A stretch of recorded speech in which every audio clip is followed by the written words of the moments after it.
하나님에게 러브레터를 받는 자녀가 되고 세상에 러브레터를 전하는 교회가 됩시다. 기도 입김이 서리기까지 새로운 비전을 제가 러브레터를 통해서 성도들에게 이 이른 예배에서는 아직 말씀을 안 드렸기 때문에 새로운 비전을 같이 공표해야 되는데 제가 아직까지 카톡을 통해서 전하지 못했습니다. 오늘 오전 중에 함께 전하도록 하고요. 새로운 2022년 비전은 기도 입김이 서리기까지입니다. 거기에 대한 자세한 그 하나님 주신 메시지와 방향에 대해서는 아직 저도 그 깊이까지는 오리무중이기 때문에 하나님 주시는 대로 또 여러분들 같이 선포하면서 하나님 말씀 붙들고 새해 준비하고 열어나가도록 그렇게 하겠습니다. 오늘 바울은 연이어서 자랑을 합니다. 자랑을 하는데 불가피한 자랑을 합니다. 꼭 해야만 되는 자랑이 아니라 어쩔 수 없이 피할 수 없어서 불가피한 자랑을 10장, 11장, 오늘 12장까지 이어서 합니다. 심지어 스스로 이게 내가 자랑하는 게 어리석은 일이라 이렇게 말하면서 자랑합니다. 그만큼 거짓 사도들의 영악한 자랑, 고린도 교회에 들어와 지금 잠입해 있는 거짓 사도들의 영악한 자랑이 고린도 교회를 아주 심각하게 흔들고 있었기 때문입니다. 또 바울은 이 주님을 자랑했습니다. 주님을 자랑하고 심지어는 오늘 본문에 자기의 연약함까지 자랑했습니다. 이거는 꼭 필수적인 자랑입니다. 바울의 자랑은 두 가지가 있습니다. 하나는 불가피한 자랑이 있고 또 하나는 필수적인 자랑이 있습니다.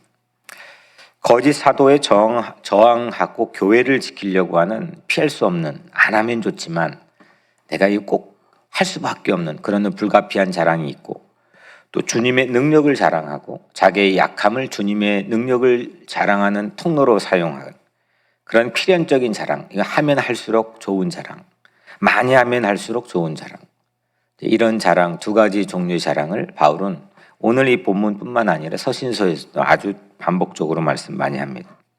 근데 오늘 12장에서는 특이하게도 이 두 가지 자랑이 다 나와 있습니다.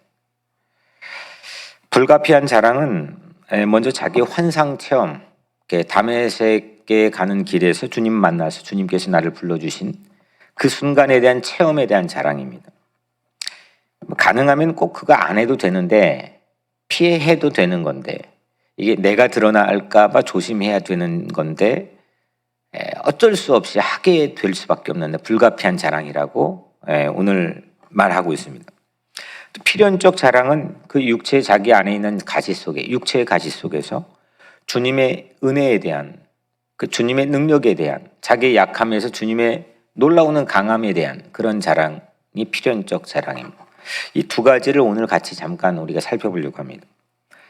불가피한 자랑의 목적도 교회를 지키는 거고, 필연적인 자랑도 교회를 지키는 게 목적입니다. 그러니까 자랑을 하는 목적이 분명해야 되는데 나를 지키려고 사람들은 보통 자랑을 합니다. 사실은 자랑을 많이 하면 할수록 그 사람이 마음이 뭔가 연약하구나, 이런 증거입니다. 굳이 자랑 안 해도 사람들이 다 아는 사람은 굳이 자랑하지 않습니다. 무언가 자기를 포장해 사람들에게 자꾸 해야 되는 것은 자기 연약함이 있다고 하는 사실인 건데, 우리는 세상 사람들과 다르게 교회를 지키고 말씀을 지키고 성도를 지키고 이러기 위해서 자랑하는 이 두 가지의 바울의 모습을 오늘 같이 한번 살펴보려고 합니다. 불가피한 자랑은 막 남발하면 좀 추해 보입니다. 아무리 내가 받은 은혜가 깊고 계시가 깊어도 그걸 너무 막 남발하게 되면 그건 추해 보이고 하나님의 영광을 가리고 너 잘났다 이렇게 생각하게 됩니다. 필연적 자랑은 많이 하면 할수록 좋습니다. 체질로 해야 됩니다. 이게 필연적 자랑을 계속하는 사람이 복음을 전하는 거죠. 피할 수 없는 불가피한 자랑도 많이 할수록, 유익한 필연적 자랑도 이 두 가지가 모두 다 사실은 하나님의 영광을 드러내야 되죠. 먼저 첫 번째 불가피한 자랑입니다. 1절에 무익하나마 내가 부득불 자랑하노니, 주의 환상과 계시를 말하리라. 이게 무익한 자랑이라는 겁니다. 아무 이득이 없는 자랑, 안 하면 좋은 자랑인데 피할 수 없어서 하는 자랑 내가 부득불하겠다는 겁니다. 이게 불가피한 자랑이죠. 바울이 체험한 환상과 계시에 대한 자랑입니다. 2절에 내가 그리스도 안에 있는 한 사람을 아노니 그는 14년 전에 셋째 하늘에 이끌려 간 자라. 14년 전에 이 바울이 봤던 삼층천의 환상이죠. 이 체험을 한 자신을 꼭 남 얘기처럼 합니다. 제가 다시 한번 읽어봅니다. 내가 그리스도 안에 있는 한 사람을 아노니, 한 사람이라고 그랬어요. 그는 14년 전에 그는이라고 그랬어요. 꼭 남 얘기하듯이 합니다. 자기에게 아주 몰입돼가지고 자기에게 푹 빠져가지고 나 봐라 이런 경험했다 이렇게 말하지 않고 꼭 남 얘기하는 것처럼 객체화시켜서 얘기합니다. 2절 3절에 그가 몸 안에 있었는지 몸 밖에 있었는지 나는 모르거니와 하나님은 아시느니라. 내가 이런 사람을 아노니 그가 몸 안에 있었는지 몸 밖에 있었는지 나는 모르거니와 하나님은 아시느니라. 그러니까 몸 안에서 일어났는지 몸이 직접 하늘로 올라갔는지 이 두 번이나 말합니다. 이 두 번이나 말하는 거는 내가 잘 모른다는 겁니다. 이건 매우 신중을 기하는 조심성을 우리에게 보여주는 겁니다. 나는 이렇게 막 직접 나에게 뭐 이렇게 했는데 뭐 어쨌는데 바울조차도 그렇게 말하지 않습니다. 상당히 신중을 기하는 조심성을 가지고 무익하나마 부득불 내가 자랑하는 거예요. 불가피하게 자랑하는 겁니다. 삼층천 내용도 사실은 극히 제한적으로 우리에게 말하고 있습니다.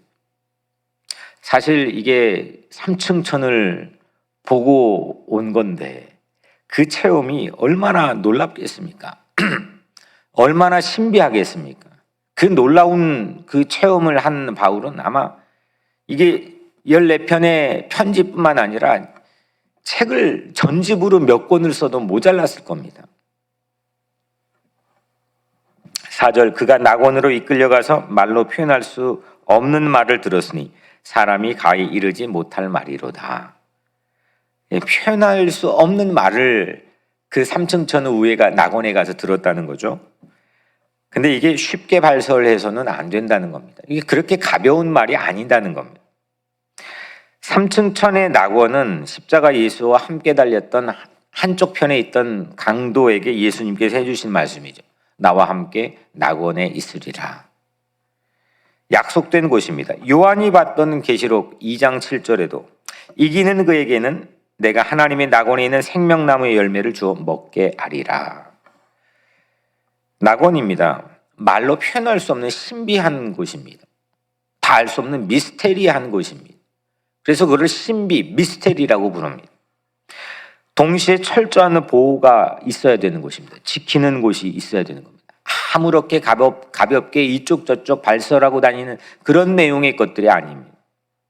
그래서 바울은 신중을 기하며 혹이나 그 낙원이 자기의 삶을 통해 위촉이 될까 봐 매우 신중을 기하고 조심합니다. 이게 하나님의 계시를 받은 자의 모습입니다. 하나님의 말씀을 전하고 설교를 전하는 자의 모습도 이래야 됩니다. 6절에 내가 만일 자랑하고자 하여도 어리석은 자가 되지 아니할 것은 내가 참말을 함이라. 그러나 누가 나를 보는 바와 같이 내게 듣는 바에 지나치게 생각할까 두려워하여 그만두노라. 내가 자랑할 마음, 이런 뜻인 거죠. 내가 만일 자랑하고자 하여도 자랑할 마음이면 얼마든지 할 수 있겠지만 자신을 지나치게 생각할까 두려워서 자랑을 내가 그만 접어두겠다는 것. 참 우리가 배울 만한 자세죠. 우린 자랑할 게 없으면 매우 낙담하고 자랑할 게 없으면 뭐 그냥 조그만한 거라도 잡아다가 나를 어필할 수 있는 세상 속에 살고 있습니다. 세상은 그렇게 해야 살아갑니다. 근데 오늘 주님을 믿는 한 사도의 모습인 이 바울을 통해서 우리가 볼 수 있는 거는 내가 말할 게 어마어마하게 많다는 겁니다. 자랑할 마음이면 내가 얼마든지 할 수 있겠지만 혹이나 내가 나 자신을 지나치게 생각하게 할까 두려워서 자랑을 여기에서 그만 접어두겠다는 것. 다시 말하면 바울은 자신이 낙원보다 더 신비롭게 보이는 것을 두려워했습니다. 이게 바로 하나님의 계시를 받고 하나님의 말씀을 들은 사람의 모습인 거죠. 자신을 실제보다 더 높이 평가하게 될까 봐 바울은 매우 조심했습니다. 영적 비밀을 간직하면서 자랑하지 않고 묵묵히 그 사명을 다 해나가는 거죠. 천국 복음을 사사로이 개인 영달을 위해 사용하고 있는 교회가 되지 않고 그 복음을 교회를 매니지하는, 경영하는데 사사로운 이익을 위해서 사용하는데 이 교회의 목사를 빛내고 교회 자체를 빛내는 거가 중요한 게 아니고 교회를 통한 하나님의 놀라운 전능하신 능력과 하나님이 하신 일, 하나님의 복음을 드러내고 예수 그리스도의 영광을 나타내는데 오직 쓰임받는 뉴욕 우리 교회가 되기를 주의 이름으로 간절히 축복합니다. 바울은 삼층천 체험 후에 두 번째 이제 필연적 자랑을 좀 봅시다. 바울은 삼층천 체험 후에 깊은 육체적인 질병을 앓았습니다. 놀라운 체험을 한 다음에 아팠습니다.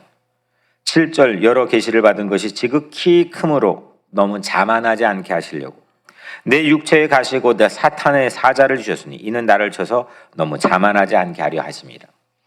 이게 지금 삼층천 체험을 하기 전에 아팠던 거예요? 아니면 그 체험을 한 후에 아팠던 거예요? 놀라운 계시를 체험한 후에 아팠던 거잖아요. 그 육체의 가시 해석은 여러 가설이 있죠. 여러분들도 잘 많이 들어서 아시겠지만 안질, 말라리아, 편두통, 간질, 언어장애 몇 가지의 가설들이 있습니다. 그만한 다 각각의 이유는 있는데 여튼 정체가 솔직히 불확실합니다. 근데 정체는 불확실하지만 이 육체의 가시가 사역의 방해는 분명했습니다. 뭔지는 우리가 불확실하지만 사역에는 분명하게 방해가 되었습니다. 사탄이 넘어뜨렸다 했죠. 사탄의 사자가 그랬잖아요. 사탄이 넘어뜨렸습니다. 그런데 그 가시 안에서 바울은 은혜를 받습니다. 가시는 내 한계를 절감하게 했습니다. 심지어 사역에 방해가 되고 사역이 위축될 수 있을 때까지 그 가시가 나에게 매우 내 한계가 어디까지를 보게 했습니다. 세상은 I can do it. 나이키라는 승리 자체가 내 한계가 무궁무진하다, 도전하라 하지만 우리는 내 한계가 어디까지인지를 절감하는 게 가장 먼저입니다. 그리고 나서 그 다음에 하나님의 능력이 그거를 어떻게 넘어가는지, 그게 우리 기독교인의 차별화된 생각이어야 되는 거죠. 가시는 내 한계를 절감하게 했고 교만하게 될 위험을 없애줬습니다. 교만의 위험이 있었다는 것은 그만큼 바울이 받은 계시가 큰 거죠. 그잖아요. 교만할 위험이 있다고 하는 것. 아무 잘난 것도 없고 아무것도 없는데 교만할 위험이 있지는 않잖아요. 이 교만의 위험이 스스로 자기가 생각하기에 교만의 위험이 나에게 있었다, 자고할 위험이 있었다 라고 하는 건 그만큼 바울이 받은 계시가 능력이 어마어마하게 큰 겁니다. 그래서 가시의 크기만큼 계시의 크기가 결정된다는 거죠. 다시 한번 중요한 말씀이니까 반복해 보자면 가시의 크기만큼 계시가 크기가 결정된다. 그러니까 내게 가시가 크다고 불평하고 나는 왜 맨날 이럴까? 이것만 없으면 좋을 텐데 라고 그것만 주목하고 끝내버리면 아무것도 일어나지 않지만 그 순간 그렇게 생각하는 거죠. 바울처럼 내가 이 가시의 크기만큼 하나님이 주실 계시의 크기가 크구나. 하나님이 나에게 주실 은혜의 양이 크구나. 가시는 바울에게 안전장치와 같았습니다. 처음에 바울은 가시를 선물로 여기지 못하고 없애달라고 바울도 기도했죠. 3번이나 기도했습니다. 8절에 이것이 내게서 떠나가게 하기 위하여 내가 주께 세 번 주께 간구하였더니, 이거는 가시를 선물로 보는 때가 아니었습니다. 바울도 그런 눈이 없을 때였습니다. 그때 주님이 이렇게 말씀하죠. 9절에 나에게 이르시기를 내 은혜가 내게 족하도다. 이는 내 능력이 약한 데서 온전하여짐이라. 이건 주님이 바울에게 그 눈이 열리지 않았던 그 순간에 해주신 말씀이죠. 내 은혜가, 그러니까 주님의 은혜가 너 바울에게 족하다. 이는 네 능력이 가장 약한 데서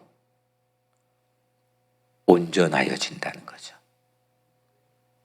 세상 사람들은 좀 전에 말씀드렸던 것처럼 내 능력의 한계치를 자꾸 늘려서 100m를 몇 초에 더 마라톤을 얼만큼 내가 이 일을 하는데 어느 정도 선까지 넘어가는 것, 그거를 늘 생각합니다.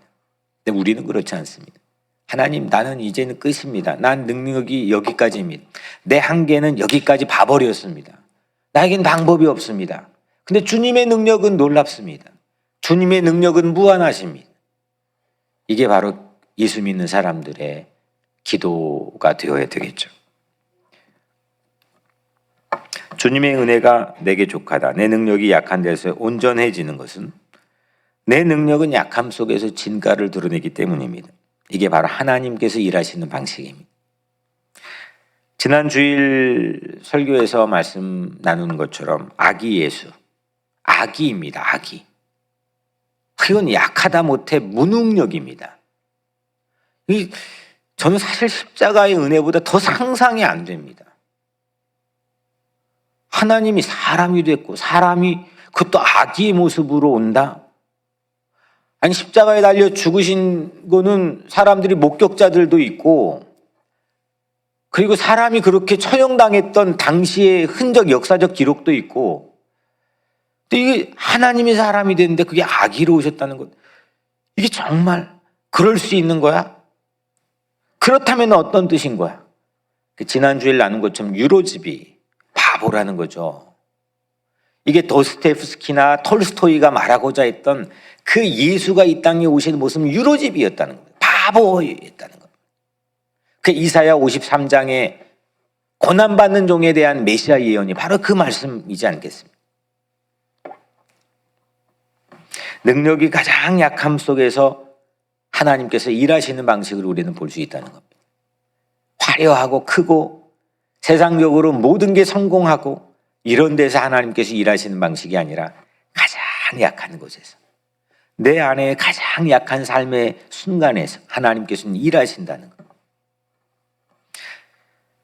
9절에 그러므로 도리어 크게 기뻐함으로 나의 여러 약한 것들에 대하여 자랑하리니 이는 그리스도의 능력이 내게 머물게 하려 함이라.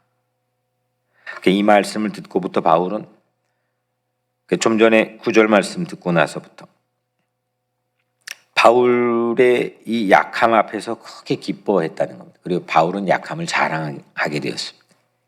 이게 바로 필연적, 꼭 해야만 되는, 많이 하면 할수록 다다익선으로 좋은 자랑입니다.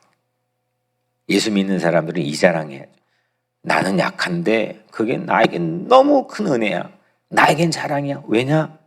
그 안에 주님의 놀라운 능력과 은혜를 받았거든.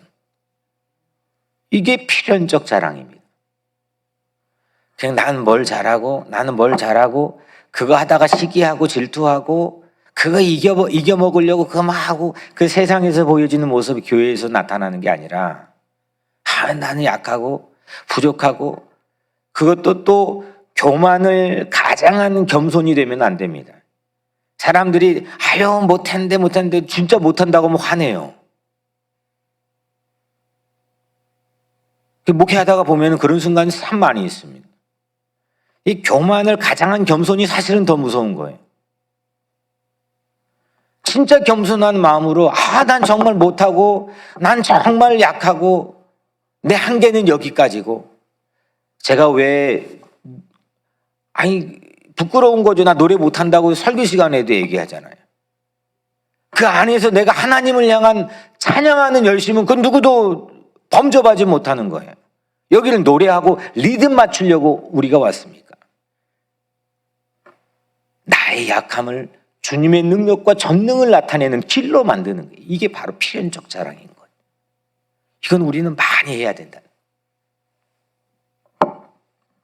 내 능력과 그리스도의 능력이 만나는 지점이 어디냐? 약함이라는 정거장입니다. 내 능력과 그리스도의 능력이 쫙 마주치는 게 약함이라고 하는 스테이션이라는 거죠. 약함은 내 능력과 그리스도의 능력이 만나는 유일한 정거장입니다. 고린도전서 1장 18절에 십자가의 도가 멸망하는 자들에게는 미련한 것이요 구원을 받은 우리에게는 하나님의 능력이라. 아멘. 십자가가 뭐라고 했어요? 바로 그 정거장인 거잖아요. 십자가가 가장 약한 곳, 가장 그 약한 곳이 하나님의 능력이 나타나시는 곳이라도, 내가 연약해서 하나님께 매달릴 수밖에 없는 그때가 가장 강한 때이고, 내가 기도할 수밖에 없는 때, 피곤한데 기도하지 못해요. 하나님 능력을 우리가 활용하고 사용하고 은혜 받지 못하는 때겠죠. 그래서 이런 의미의 새해 우리에게 주신 이 새로운 비전은 우리에겐 놀라운 보화가 숨겨져 있는 것 같아요. 10절 오늘 마지막 절, 내가 그리스도를 위하여 약한 것들과 능력과 궁핍과 박해와 공고를 기뻐하노니 이는 내가 약한 그때의 강함이니라. 바울은 자기의 약점을 받아들였어요.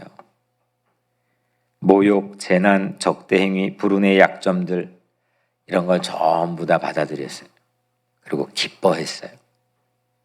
너무 강해서 주님께 사용받지 못한 이들은 많아도 너무 약해서 주님께 봉사하지 못하는 이들은 없습니다.